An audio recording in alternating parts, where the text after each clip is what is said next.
புதுச்சேரி விமான நிலையத்தில் விமான கடத்தல் போன்ற அவசர கால சூழ்நிலைகளை எதிர்கொள்ளும் வகையில் ஆன்டி ஹைஜாக் மாதிரி ஒத்திகை நடைபெற்றது.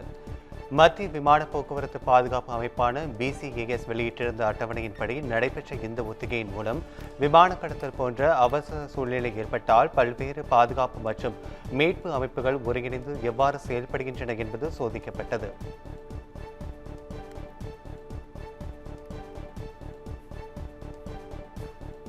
விருதுநகர் அருகே தேசிய நெடுஞ்சாலையில் மதுபாட்டில்கள் ஏற்றி வந்த லாரி பள்ளத்தில் கவிழ்ந்து விபத்துக்குள்ளானது. சென்னையிலிருந்து திருநெல்வேலி நோக்கி மதுபாட்டில்களை ஏற்றி சென்ற லாரி விருதுநகர் தேசிய நெடுஞ்சாலை பகுதியில் சென்று கொண்டிருந்த போது குறுக்கே வந்த ஆட்டுக்குட்டியின் மீது மோதாமல் இருக்க ஓட்டுநர் பிரேக் பிடித்துள்ளார். அப்போது கட்டுப்பாட்டை இழந்த லாரி சாலையோரம் உள்ள பள்ளத்தில் கவிழ்ந்தது. இதில் லாரியில் இருந்த ஏராளமான மதுபாட்டில்கள் உடைந்தன. விபத்தில் ஓட்டுநர் லேசான காயங்களுடன் உயிர் தப்பிய நிலையில் விபத்து குறித்து போலீசார் விசாரணை மேற்கொண்டு வருகின்றனர். சுதந்திர தினத்தை முன்னிட்டு ராமநாதபுரம் மாவட்ட ஏர்வாடி தர்கா தேசிய கொடியின் மூவர்ண மின்னொடியில் ஜொலிக்கிறது. மாலை நேரத்தில் பிரகாசிக்கும் இந்த மின் அலங்காரம் பார்ப்போரை வெகுவாக கவர்ந்துள்ளது. பொதுமக்களும் யாத்ரீகர்களும் ஆர்வத்துடன் புகைப்படமும் செல்ஃபியும் எடுத்து மகிழ்கின்றனர். ஆன்மீக சிறப்போடு தேசப்பற்றை வெளிப்படுத்தும் இந்த அலங்காரம் மக்களிடையே பெரும் வரவேற்பை பெற்றுள்ளது.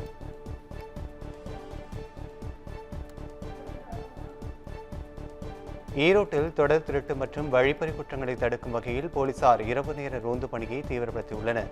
ஈரோடு மாவட்டத்தில் குற்றச் செயல்களை தடுக்க நடவடிக்கை எடுக்க SP கிரண் சுருதி உத்தரவிட்டுள்ளார். இதையடுத்து நேற்று நள்ளிரவு ஈரோடு நகரில் DSP தலைமையில் ஏராளமான போலீசார் ரோந்து பணியில் ஈடுபட்டனர். சந்தேகத்திற்கு இடமான வகையில் சென்றவர்களிடம் விசாரணை நடத்தியதுடன் பேருந்து நிலையத்தில் பயணிகளின் பாதுகாப்பு குறித்து ஆய்வு செய்தனர்.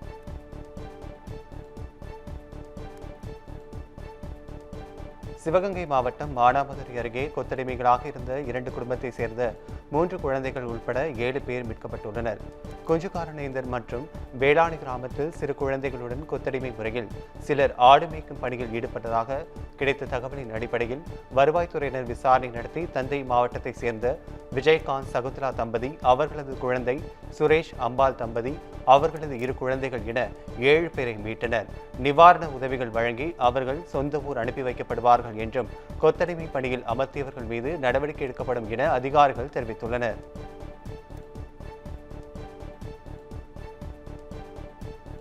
கர்நாடக அணைகளிலிருந்து வெளியேற்றப்படும் உபரியின் நீர்வரத்து குறைக்கப்பட்டுள்ளதால் ஒகேனக்கலுக்கு நீர்வரத்து வினாடிக்கு 5500 கன அடியாக குறைந்துள்ளது. கர்நாடக அணைகளில் இருந்து திறக்கப்படும் நீரின் அளவு குறைந்ததால் ஒகேனக்கலுக்கு நீர்வரத்து சரிந்துள்ளது. இதனால் காவிரி ஆற்றில் வினாடிக்கு 6500 கன அடியாக இருந்த நீர்வரத்து தற்போது 5500 கன அடியாக சரிந்துள்ளது. இந்த நிலையில் காவிரி ஆற்றில் பரிசல் இயக்கம் சுற்றுலா பயணிகள் குளிப்பதற்கான அனுமதி 4 நாட்களுக்கு பிறகு வழங்கப்படும் என அதிகாரிகள் தெரிவித்துள்ளனர்.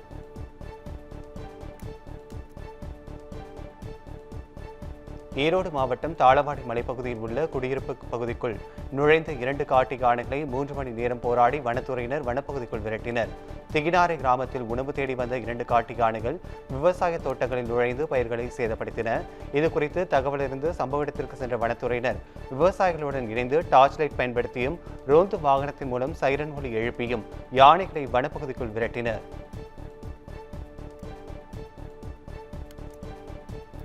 திருச்சி விமான நிலையத்தில் சுங்கத்துறை அதிகாரிகள் நடத்திய சோதனையில் ஒரே நாளில் 12 லட்சம் மதிப்பிலான தங்கம் மற்றும் வெளிநாட்டு கரன்சிகள் பறிமுதல் செய்யப்பட்டது. மலேசிய தலைநகர் கோலாலம்பூரில் இருந்து ஏர் ஏசியா விமானம் மூலம் திருச்சி வந்த பயணிகளை சுங்கத்துறை அதிகாரிகள் சோதனை செய்தனர். அப்போது பயணி ஒருவரின் உடைமையில் 12,20,000 ரூபாய் மதிப்பிலான 78.50 கிராம் தங்கம் பறிமுதல் செய்யப்பட்டது. இதேபோல் சிங்கப்பூர் வழியாக வியட்நாம் செல்ல இருந்த பயணிகளை சோதனை செய்ததில் 2 பயணிகளிடமிருந்து 13,34,000 ரூபாய் மதிப்பிலான அமெரிக்க டாலர் மற்றும் வெளிநாட்டு கரன்சிகள் பறிமுதல் செய்யப்பட்டது. இதையடுத்து மூவரிடம் விசாரணை மேற்கொள்ளப்பட்டு வருகிறது.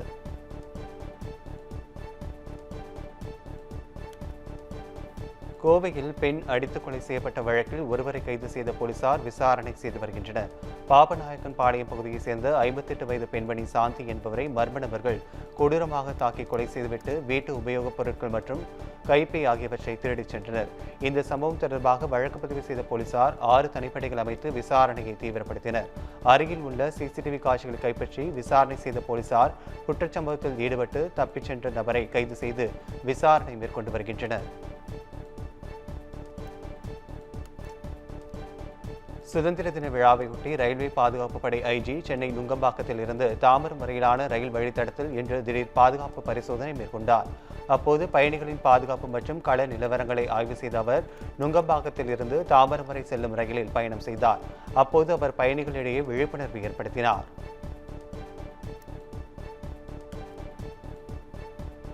கன்னியாகுமரி மாவட்டம் தக்கலை அரசு பள்ளி மாணவிகள் மது அருந்திய வீடியோ சமூக வலைதளங்களில் வைரலான நிலையில் பள்ளி தலைமை ஆசிரியரை இடமாற்றம் செய்து மாவட்ட கல்வி அலுவலர் உத்தரவிட்டுள்ளார். அரசு பள்ளியில் கடந்த ஜூலை மாதம் மாணவிகள் சிலர் மது அருந்தியதாக புகார் எழுந்த நிலையில் இதுகுறித்து பள்ளி நிர்வாகம் எவ்வித நடவடிக்கையும் எடுக்காத நிலையில் மாணவிகள் மது அருந்திய வீடியோ சமூக வலைதளங்களில் பரவி சர்ச்சையை ஏற்படுத்தியிருந்தது. இதுகுறித்து விசாரணை செய்த மாவட்ட கல்வி அதிகாரிகள் சம்பவம் வளாகத்தில் நடைபெற்றது என உறுதி செய்த நிலையில் தலைமை ஆசிரியரை இடமாற்றம் செய்து உத்தரவிட்டனர்.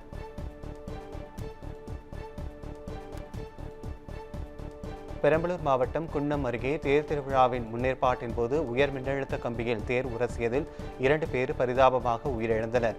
நன்னை கிராமத்தில் அய்யனார் கோவிலில் ஆடி மாதத்தை முன்னிட்டு சகடை தேர் திருவிழா நடைபெற இருந்தது. இந்த நிலையில் சாமி வீதி உலா வருவதற்காக சகடை தேர் அலங்கரிக்கப்பட்டு கோயில் முன்பு நிறுத்துவதற்காக விழாக்குழுவினர் தேரை இழுத்துச் சென்றுள்ளனர். அப்போது உயர் மின்னழுத்த கம்பியில் தேர் உரசியதில் மின்சாரம் தாக்கி அண்ணாதுரை மற்றும் பரமசிவம் ஆகிய இருவரும் சம்பவ இடத்திலேயே பரிதாபமாக உயிரிழந்தனர். சென்னை கெருகம்பாக்கம் ஊராட்சி மன்ற அலுவலகத்தில் அதிரடி சோதனையில் ஈடுபட்ட லஞ்ச ஒழிப்பு போலீசார் கணக்கில் வராத 14 லட்சம் ரூபாயை பறிமுதல் செய்தனர். ஊராட்சி அலுவலகத்தில் லஞ்சம் வாங்கப்படுவதாக வந்த புகாரின் அடிப்படையில் சென்னை லஞ்ச ஒழிப்பு போலீசார் திடீரென சோதனை மேற்கொண்டனர். அப்போது அலுவலகத்தில் கணக்கில் வராத 14,57,000 ரூபாய் பறிமுதல் செய்யப்பட்டது. தொடர்ந்து ஊராட்சி மன்ற தலைவர் மற்றும் துணைத் தலைவரிடம் லஞ்ச ஒழிப்பு போலீசார் விசாரணை மேற்கொண்டு வருகின்றனர். திருவாரூர் மாவட்டம் மன்னார்குடியில் ஆன்லைன் லாட்டரி விற்பனையில் ஈடுபட்ட 10 பேரை கைது செய்த போலீசார் விசாரணை செய்து வருகின்றனர். மன்னார்குடி நகர காவல் நிலையத்திற்குட்பட்ட பகுதிகளில் ஆன்லைன் லாட்டரி விற்பனை நடைபெறுவதாக கிடைத்த தகவலின் பேரில் சோதனை மேற்கொண்டனர். அப்போது புதூர் பகுதியைச் சேர்ந்த முருகேசன், பரமசிவம், சத்தியமூர்த்தி உள்ளிட்ட 10 பேரை கைது செய்த போலீசார் 2 மடிக்கணினி, 1 ஐபோன், 12 ஆண்ட்ராய்டு செல்போன்கள், இருசக்கர வாகனம் மற்றும் ஆட்டோக்களை பறிமுதல் செய்தனர். இந்த நிலையில் லாட்டரி விற்பனை தடுக்க தவறியதாக கூறி மன்னார்குடி நகர காவல் ஆய்வாளர் ராஜ்கமலை காத்திருப்போர் பட்டியலுக்கு மாற்றி தஞ்சை சர்க்க டிஐஜி ஜியா உல்ஹத் உத்தரவிட்டுள்ளார்.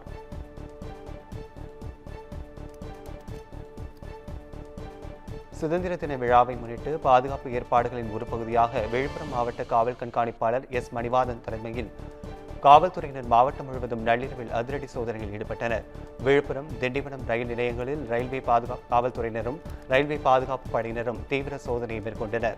ரயில் நிலையத்திற்குள் வரும் பயணிகளின் உடைமைகளை சோதனைக்குட்படுத்தப்பட்ட பிறகே பயணிகள் அனுமதிக்கப்படுகின்றனர். இதேபோல் மக்கள் அதிகம் கூடும் இடங்கள், பேருந்து நிலையங்கள் உள்ளிட்ட இடங்களில் போலீசார் கண்காணிப்பு பணி தீவிரப்படுத்தப்பட்டுள்ளது.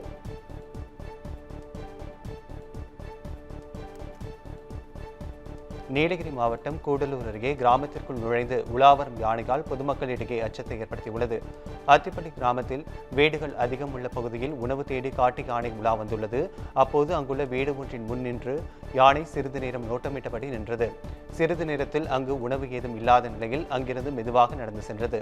இது குறித்த சிசிடிவி காட்சிகள் வெளியான நிலையில் வனத்துறையினர் காட்டு யானையை வனப்பகுதிக்குள் விரட்ட நடவடிக்கை எடுக்க வேண்டும் என கிராம மக்கள் கோரிக்கை விடுத்தனர்.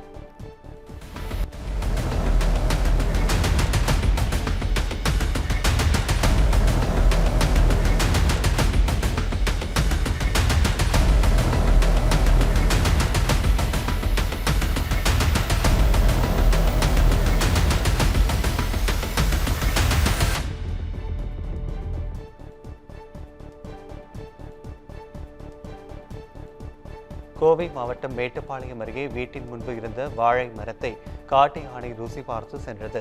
இரவு வனப்பகுதியை விட்டு வெளியேறிய காட்டு யானை ஒன்று புங்கப்பாளையம் பகுதியைச் சேர்ந்த நவநீதன் என்பவருக்கு சொந்தமான தோட்டத்து வீட்டின் அருகே வந்து அங்கு பயிரிடப்பட்டு இருந்த வாழை மரங்களை சாய்த்து ருசி பார்த்து சென்றுள்ளது.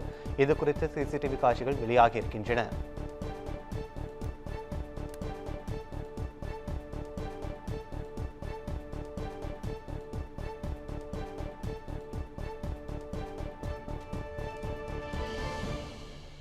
ஈரோடு மாவட்டம் பவானிசாகர் அணையில் இருந்து கீழ்பவானி வாய்க்கால் பாசனத்திற்கு தண்ணீர் திறக்கப்படாததால் 1 லட்சம் ஏக்கர் பரப்பளவில் நெல் சாகுபடி செய்ய முடியாத நிலை ஏற்பட்டுள்ளதாக விவசாயிகள் வேதனை தெரிவித்தனர். ஆண்டுதோறும் ஆகஸ்ட் 15ஆம் தேதி கீழ்பவானி வாய்க்கால் பாசன பகுதியில் உள்ள 1,03,500 ஏக்கர் நிலங்கள் பாசன வசதி பெறும் வகையில் நெல் பயிரிடுவதற்காக 120 நாட்களுக்கு தண்ணீர் திறக்கப்படுவது வழக்கம். இந்த நிலையில் இந்த ஆண்டு எல் நினோ தாக்கம் காரணமாக பருவமழை பெய்யாததால் பவானிசாகர் அணைக்கு நீர்வரத்து குறைந்து அணை நீர்மட்டம் 58 அடியாக உள்ளது. அணையில் நீர்மட்டம் சரிந்ததால் பாசனத்திற்கு தண்ணீர் திறப்பது கேள்விக்குறியாகியுள்ளது.